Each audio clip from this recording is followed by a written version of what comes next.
Стефче Костадиновски од Битола е слепо лице и веќе 2 години има персонален асистент кој по неколку часа дневно му помага да ги извршува сите активности. Вели дека животот целосно му се променил затоа што сега веќе не зависи од домашните за да излезе, да прошета или да заврши некоја работа во институциите.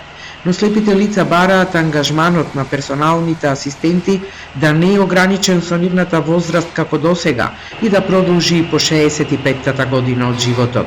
Секој сака да прошета денес, а сопругот или сопругата му е на работа. Тој не може, асистентот ќе земи ќе прошета.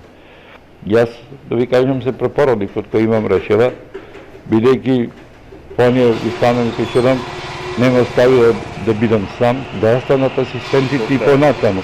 До крајот, јас утре другина, ќе наполнам 65 веќе некој месец. И ми е трга.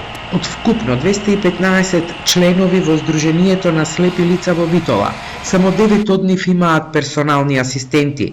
Тоа се невработени лица кои поминуваат 3-месечна обука, но не сите одлучуваат да ја работат оваа работа.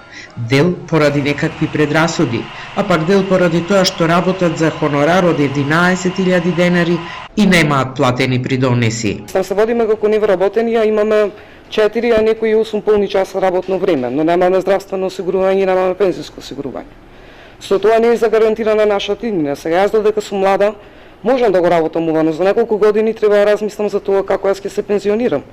Со тоа ќе ме натера да излезам од оваа работа и да почнам да работам нешто друго. Полека ќе згасне проектот, доколку не се најде решение на овој проблем.